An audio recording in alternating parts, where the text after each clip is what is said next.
Welcome to Nature Book Review, a video showcasing books on nature and wildlife.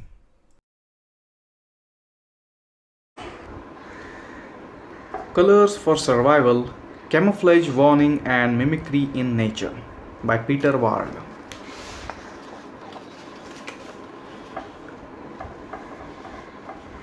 Orbis Publishing, London, and it is a 1979 publication, and copyrights are to Instituto Geografico di Agostini Novara.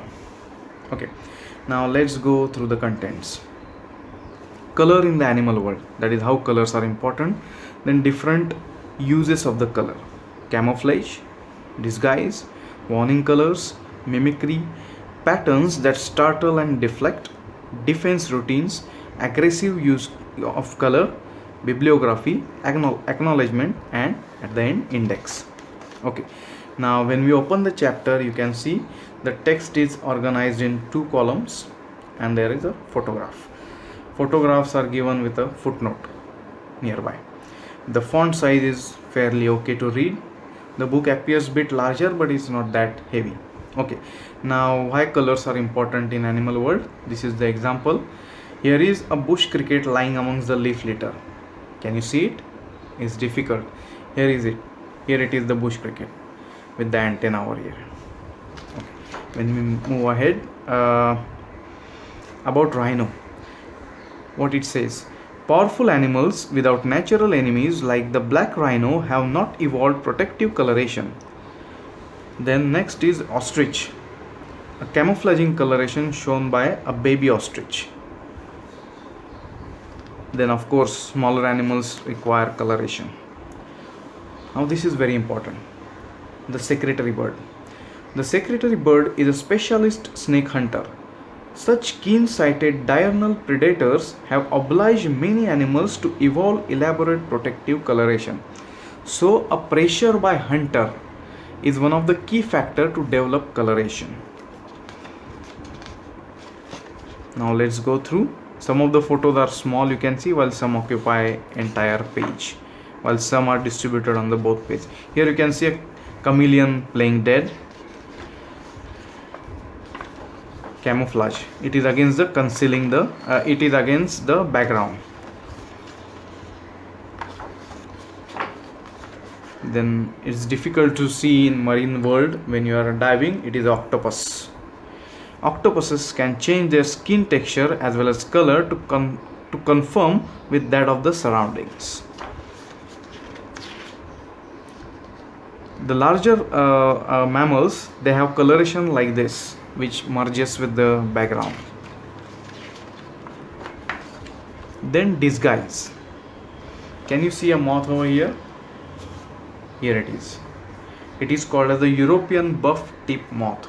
Also it is called as the goat moth. Another beautiful example of disguise. Here is the mantis between the leaves of a creeper. Horned frog, very beautifully camouflaged. Then the bird, what is called as the South American pottu. Similar in India we have frog mouth. They exactly appear like a tree trunk.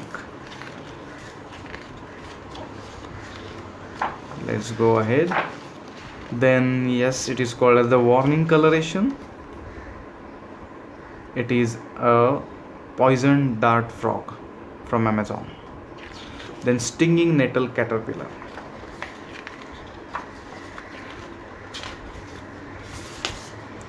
While some of the animals, though they are beautifully colored, even if they are provoked by a novice predator, they will secrete some chemical. Like this is a grasshopper, this is a skunk. So this is about, now this is a mimicry. Now this is a cuckoo. Cuckoos mimic hawk in their general appearance and have also evolved egg mimicry. So they can mimic the egg of the host in which they are going to lay the egg. Now this is an animal which appears like hyena, but it is not a hyena. It is called as the aardwolf.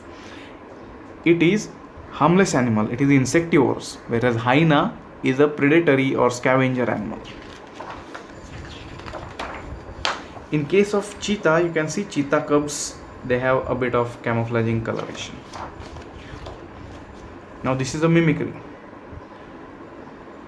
Long-nosed snake, a harmless mimic of the western coral snake. In the figure, deadly Brazilian coral snake is compared with its mimic below. So this is a host, this is a mimic. Now you can get mimicry in two different species as well. So here is the wasp, which is mimicked by some beetles. Again mimicry. Then patterns that startle and deflect. So when you're walking through forest, suddenly something appears in front of you and that will startle you. Like this red tongue of a tokegeko. Moth, you can see an example over here. It is sitting idly, it is camouflage. But when it feels provoked, it will display its hind wing, which has a startling coloration.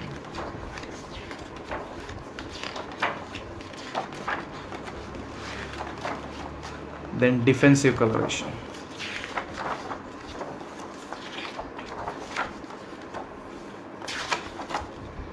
Then colors used for aggression.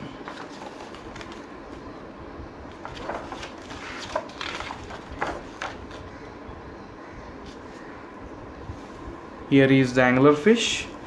It captures prey attracted to the fleshy lure held by filament over the cavernous mouth. Here it is.